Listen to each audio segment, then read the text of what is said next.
Hey guys, with this console generation coming to an end very soon, um, I thought it would be quite good to do some videos of different top tens, like top 10 shooters of this generation, top 10 best games, that kind of thing.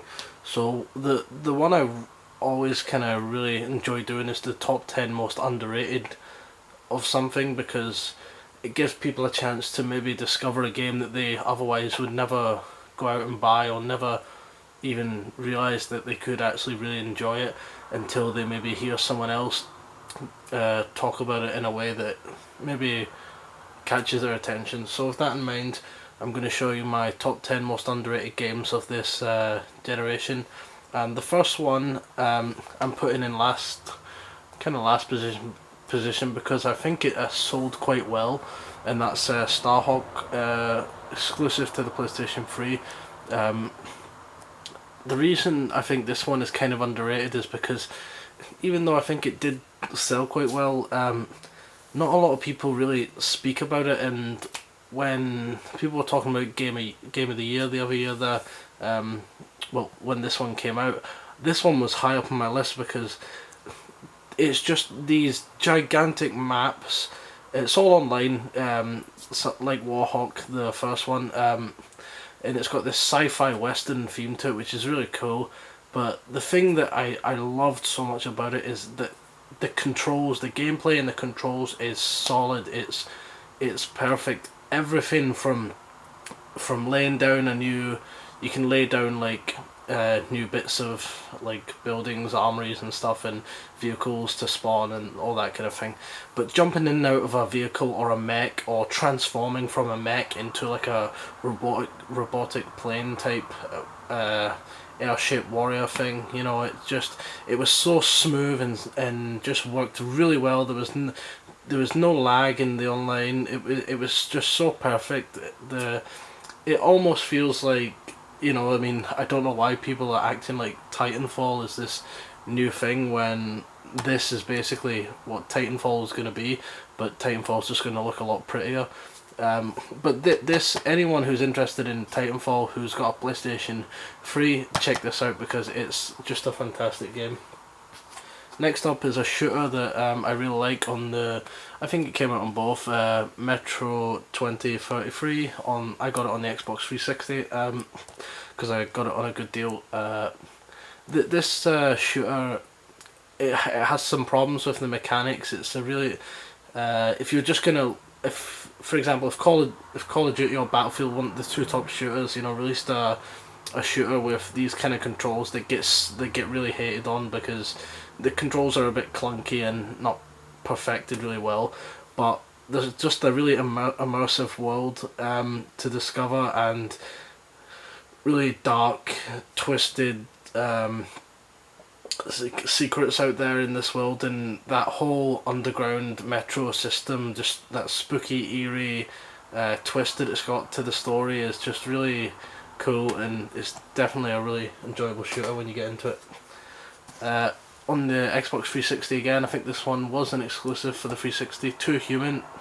Um, Although it's got some weird camera angles and stuff, it's actually a really fun game with a lot of RPG elements, hack and slash like God. It's a hack and slash type game like God of War. You can upgrade like armor and weapon and stuff, and it's actually a really fun game. And the graphics at the time were quite good as well. And I remember playing the demo over and over again, and then I finally got the copy years later. I got it early this year, I think actually. But yeah, really good game, and just with the company going down now, it's definitely one you should pick up and just play through because it's really cheap now as well. A lot of people aren't going to agree with this next one, Alien vs Predator. I got the PlayStation 3 version. I just fucking loved the multiplayer in this. The story modes as well were really good. I really enjoyed them all. But I really loved the multiplayer. People kept bitching about the fact that the Predator and the Alien, the humans, are not evenly matched. Well, of course, it's a human is not a predator. A predator should be stronger. It should be quicker. It should be more powerful. An alien should be quicker than both of them. There should be advantages, and the human should be weak. but there is, for example, I can go into a match on this online, and I can go either a human, alien, or a predator, and I can still win and come out on top of the table, because they do make it available. There is ways to get around being the weaker species and stuff. So, but a lot of people gave it like a lot of shit, but I really loved this game, and maybe it's just because I'm a huge fan of the movies and stuff, especially the Alien movies. But I really liked it. I didn't have a problem with the graphics being, you know, not like The Last of Us or something, but I really enjoyed everything about it, and thought the online was brilliant. And if more people played it, it would have been kick ass. You know, they really need to release another one of these. One that's gonna escape most people, The Last Guy. I've still got mine factory sealed because I downloaded it on the PlayStation Network as well. All this hype about zombie games and all this things about, you know, lots of people are really into zombie stuff at the moment. I don't know where that came from, but the last few years it's just zombie this, zombie that, zombie movies, you know, everything. This is basically like a kind of zombie game where it's like it's an arcade game that was released on the PlayStation Network, but in Japan they had like a physical copy of it released. It's like a top-down bird's eye view of different cities like Paris, London, New York and stuff, I think, and I think it's New York, isn't it? And you know, you basically control this one guy who has to link up with other people and escort them all around, and then get them back to a safe zone in the city, whilst avoiding all these kind of zombie monster creatures. And it's a really fun, addicting game, and the music is just search the music for this online and then you'll be hooked.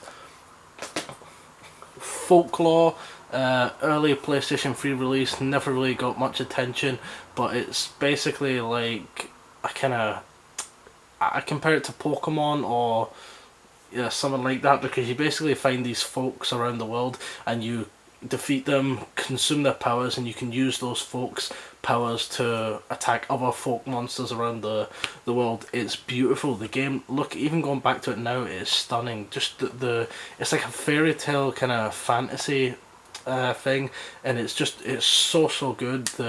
It's really hard though. I've not completed it. I can't complete it. I've tried 3 times now and I just can't get past a certain part in the game. But yeah, definitely a hidden gem, and for RPG lovers in the future, going to be one that's going to be hunted down. My favourite racer from this generation, pure. I'll be honest with you guys. I think the most impressed I've been with graphics this console generation.